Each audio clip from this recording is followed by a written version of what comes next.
can hear the answer to the question.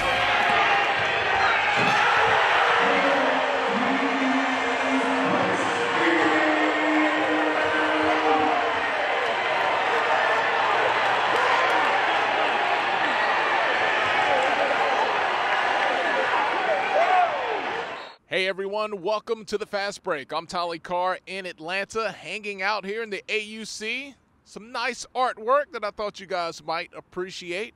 But let's get to the hoops right now. Wally Pitt, he's in the QC, checking out Johnson C. Smith and Elizabeth City State. Game Day Nation, what it do? It's your boy Wally Pitt coming to you from under the archway at Johnson C. Smith University. I'm about to head down to Brayboy Gym, check out a little CIAA action this Saturday on the Fast Break. We got Elizabeth City State in Charlotte taking on the Golden Bulls, Zacchaeus Hobbs, Rowdy Roddick Ross, Casey Minor. I mean, it should be a good game. Hopefully I can sneak in another layup line dunk contest because you know that's what I came for. Let's check out the highlights, the atmosphere, all that and more. Fast Break. Let's get it. I managed to make it to the gym just in time to catch the end of regulation from the ladies game. Late in the fourth, 54-53, Elizabeth City up 1. Smith has the ball. Dejanay James takes it to the cup and gets fouled.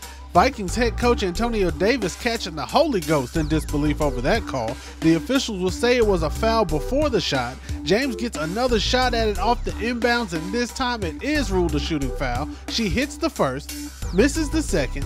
Vikings get the rebound. Jaylen Brown with the heave at the buzzer. Nope, no good. We're headed into overtime at Brayboy Gym. Both teams only combined for 12 points in the fourth, but these ladies put on those hard hats and went to work in overtime. Asia Deal buries this long two from the corner. Then Maya Green gets the steal, turns it into a bucket on the other end.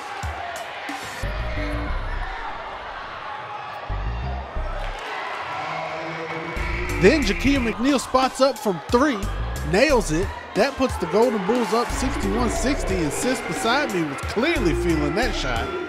Elizabeth City's Asia Deal, she regains the lead for her squad with a strong drive to the hoop. 64-63, Vikings back on top. But the play of the game coming right here. Dejanay James crossing, driving the lane in the paint with 4 Vikings guarding her. She gets the bucket and 1. An incredible drive to give Smith all the breathing room they needed, and a little bit of defense plus some made free throws, and JCSU escapes with a 67-64 win on their home court. On to the men's game, which had a lot to live up to now that them ladies showed out the way they did, and I was here to see what this new look Golden Bulls team was talking about. Their 2019 squad has some new faces and are now led by former role players turned go-to gunners Rowdy Roddick Ross and Casey Minor. In from the east are the Elizabeth City State Vikings and reigning CIAA Freshman of the Year Zacchaeus Hobbs. The Vikes looking to keep pace in a monster CIAA North division, while the Golden Bulls are trying to fit all the new pieces of their puzzle together and get a dub against a tough opponent. But first, let's get these layup line dunks off. No cool name this week, but both teams had some nice throwdowns.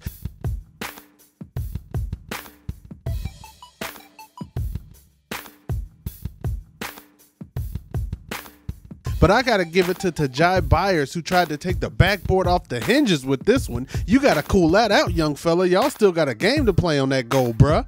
Now, the first thing I noticed was that Zacchaeus Hobbs was not in the Elizabeth City starting lineup, but he would check in early, not soon enough to stop the Bulls from busting out of the gates, though.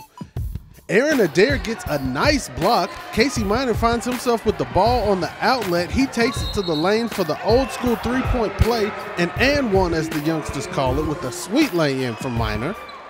Aaron Adair back again, this time with a dime to Roddy Ross on the way to JCSU, building up a 10-point first-half lead until Agent Zero, Zach Hobbs, gets the hot hand. He hits back-to-back threes to close the gap, and the Vikings go into the half down 6, 36-30 in Charlotte. Now the Golden Bulls came back out of the locker room hot.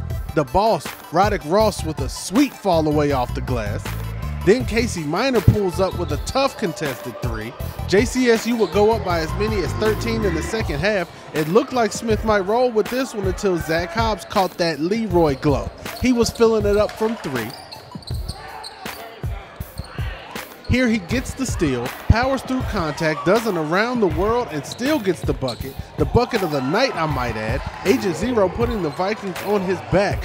How about another steal and another lay for last year's Rookie of the Year in the CI? That one cut the lead to 3 with plenty of time on the clock. Then he comes right back down the court and delivers another dagger from behind the three-point line. I done told y'all that boy had the glow Saturday night.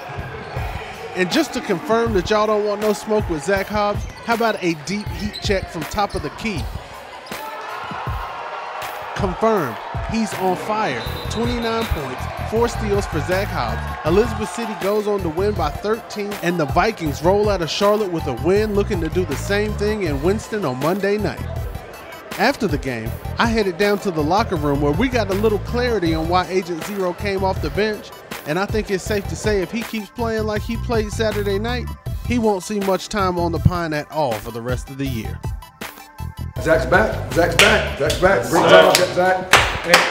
And it's crazy, man. I'm gonna tell y'all something, man. It's crazy, man, how I had a private conversation with Zach yesterday. It was a private conversation. But I had a private conversation with him yesterday. You know how my private conversation goes? Yes, very private conversation with Zach yesterday. Did a great job, man. Did a great job.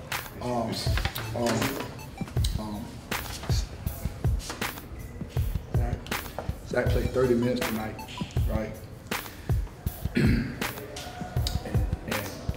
Zach said, I asked Zach yesterday, I said, what is your problem? He said he don't know.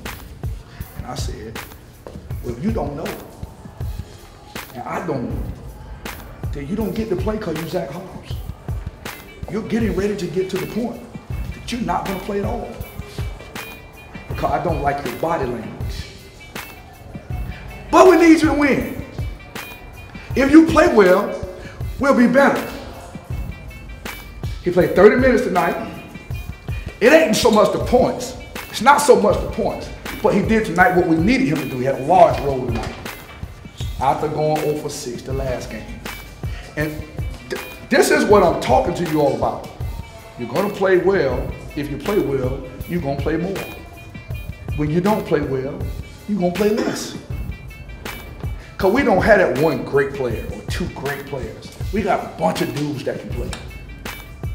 So we search the bench till we find the guys that can play. It's gonna play well for us. It's because I missed 10 games this year. I've been injured, and I'm coming back off an injury. And last game I went 0 for 6. This is my 3rd game back off the injury. And coach, like he said, we had a private conversation. He set me down. It was like, we need you to play good for us to win, for us to be a better team.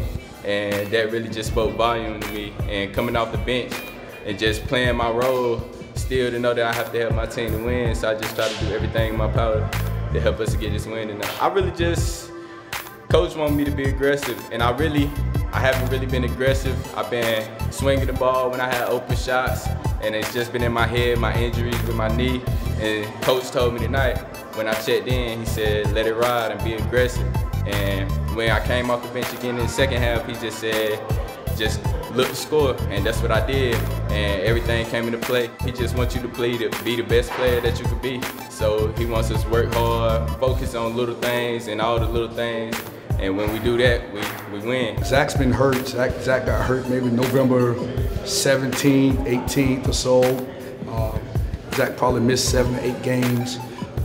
Came back for it, missed the first game after Christmas.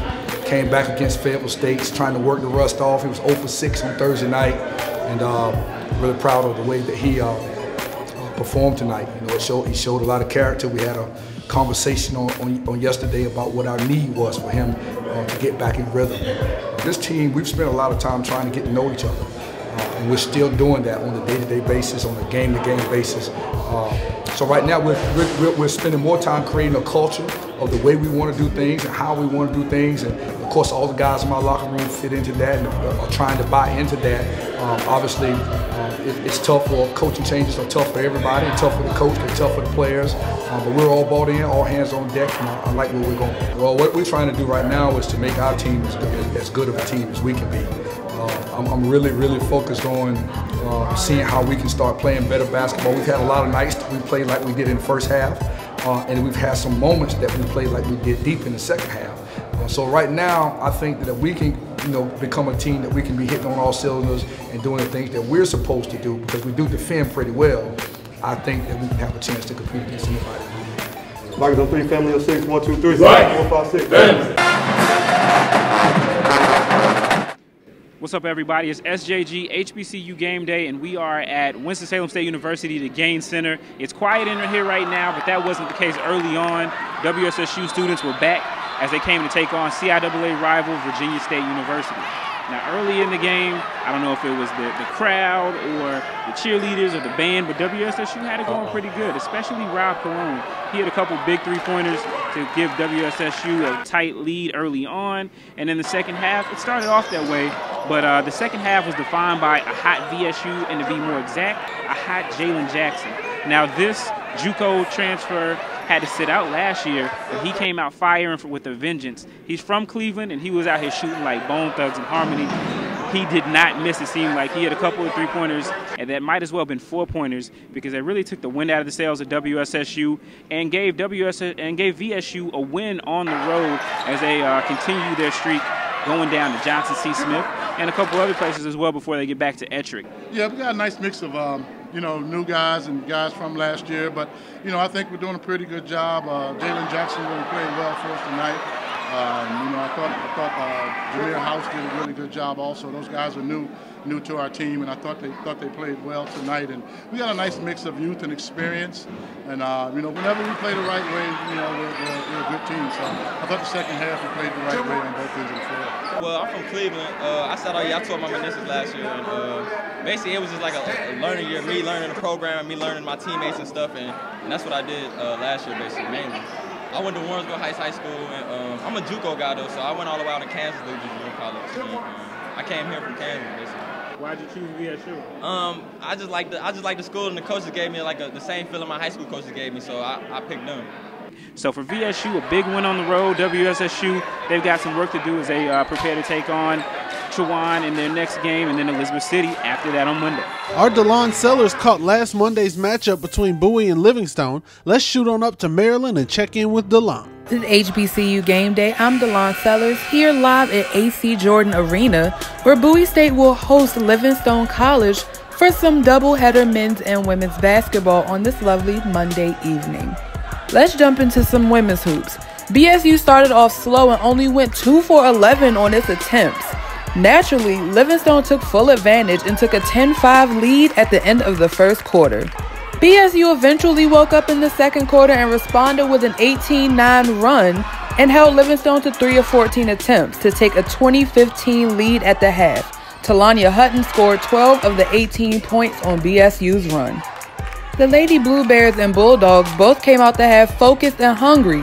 BSU took a 31-23 lead halfway through the third quarter, but a 6-0 run from Livingstone cut its trail to 2 points to close out the half, with Bowie State up 31-29. Both teams scored 10 points in the third quarter. As for the fourth quarter, well, things got a little intense on the court. Livingstone's Asia Green got a little too physical after the whistle and ultimately was ejected from the matchup with just 3 minutes remaining in regulation. Green exited the game with 11 points and 7 rebounds, and honestly could have been a big help considering Livingstone only lost by 9 points. Nonetheless, Bowie State went on to outscore Livingstone 16-11 in the fourth quarter and walked away with the 49-40 victory. The win placed Bowie at 12-1 and 4-0 in CIAA play, while Livingstone went on to go 3-10 and 0-3 in CIAA play. In men's hoops, both Bowie State and Livingstone started off the first half with less than ideal shooting, but BSU made the best of the bad situation and showed teamwork truly does make the dream work. 16 bench points surely helped BSU take its 38-24 lead at the half, sealed by a Jawan Smith three-pointer right before halftime.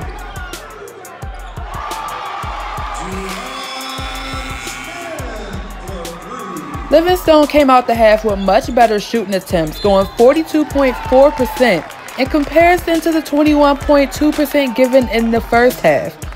And while that looks nice on paper, unfortunately Livingstone was already playing a game of catch-up from the first half, so ultimately all those nice shots went into just trying to close the gap and not taking a lead. Livingstone outscored Bowie State 45-44 in the second half, but Bowie State walked away with the 82-69 victory. The win put the Bulldogs at 7-8 and 2-1 in conference play, while the loss put Livingstone at 6-5 and 0-3 in CIAA play. This is DeLon Sellers signing off from Bowie, Maryland, and let's see some scores from the rest of the conference. Action from early in the week saw Claflin beating Shaw 65-61. St. Aug got the win over Carolina Christian 77-59. Bowie takes care of St. Aug on Thursday 58-48. Virginia State beats Winston-Salem State 81-70. Livingstone with a close win over Elizabeth City State 74-69. Fayetteville State was something like an upset over Lincoln 77-73. Johnson C. Smith got a dub over that school from Murfreesboro 61-54. Union looking like the real deal. They beat Shaw 92-79. On to the action from Saturday. Virginia Union got another big win, this one over Fayetteville State 80-73. Bowie wants us to remember that the Bulldogs still alive. They beat Shaw 90-77. Tough week for Lincoln. They fall to St. Aug as well, 72-62. Virginia State gets a big win over Livingstone, 82-71. And Winston-Salem State winning big, 90-84 over Chowan.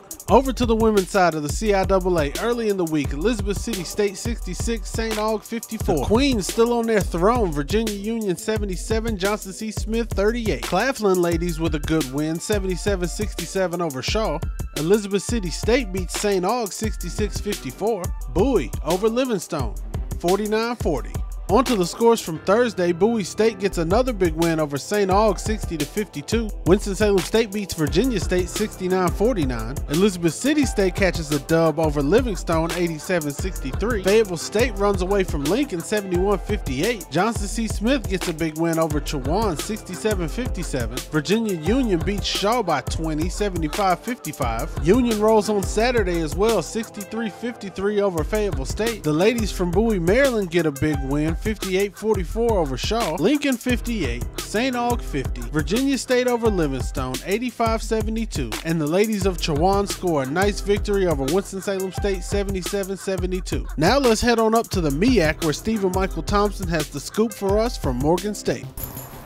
What's up, y'all? This is Stephen Thompson, aka Steven Season, here at Morgan State University. Now, the last time y'all saw me the fast break, I was in Bowie. Go-Go was playing. They were selling fish dinners and chicken dinners. Now, I'm at home. I'm at Morgan today. Morgan State is facing SC State in women's and men's basketball action.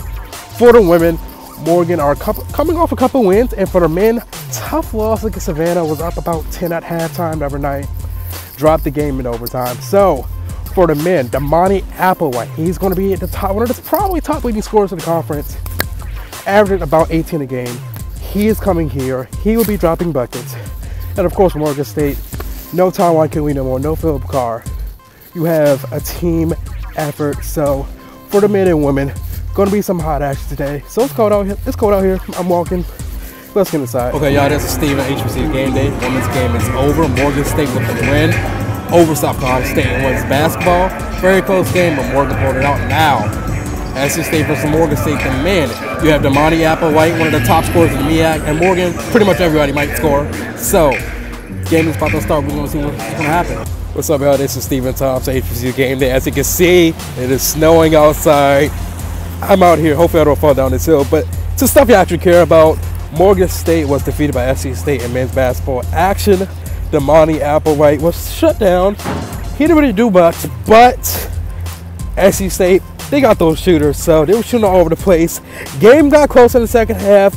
Referees, a few questionable calls on both sides. Both teams seemed irritated by the refereeing today.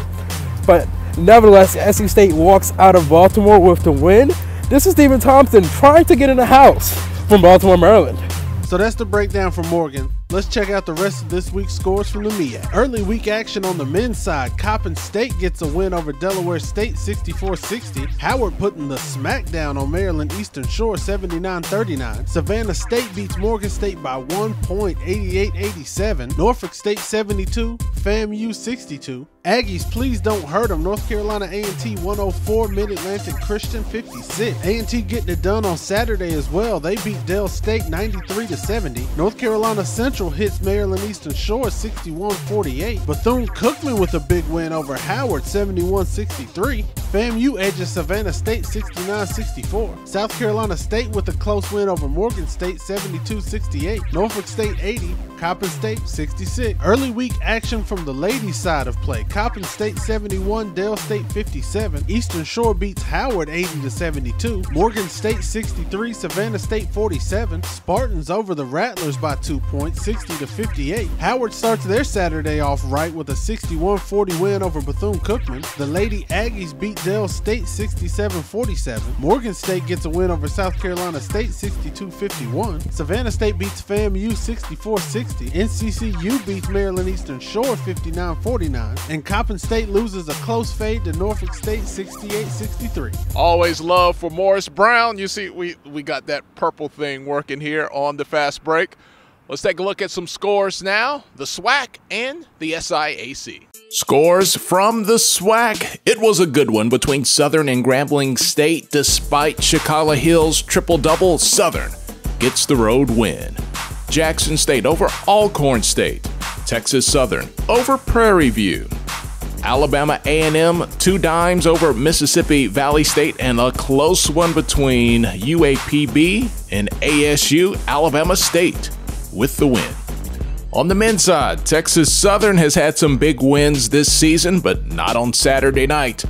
Prairie View A&M with the dub. Arkansas Pine Bluff over Alabama State. Grambling over Southern at home. That's a big rivalry game, of course. Alcorn State loses to Jackson State, and Valley over A&M. In the SIAC, on the men's side, Tuskegee with the win over Kentucky State. Miles continues to motor on. They go right through Central State, 67-48. Clark Atlanta, winners of 4 in a row, 7 out of their last 8. The Panthers have finally woken up. Morehouse continues to roll as the class of the SIAC. Albany State loses a tight one on the road to Fort Valley State. And speaking of tight, Lemoyne-Owen over Lane by 1. On the women's side in the SIAC, Benedict over Clark Atlanta. Tuskegee with the win over KSU. Miles over Central State. Lemoyne-Owen over Lane, and oh man, that rivalry game bring out the broom for Fort Valley State. They sweep men's and women's action against their rival Albany State. That's going to do it for today's episode of The Fast Break. I'm Tolly Carr here in Atlanta. It's been a lot of fun. We'll do it again next Monday. Until then, make sure you stay connected with us on Twitter, on Facebook, on Roku, Fire TV, YouTube. We are everywhere, and we are giving it to you. HBCU action, the best in sports and culture. For the entire crew, I'm Tolly Carr. Enjoy the rest of your week. We'll talk to you guys soon.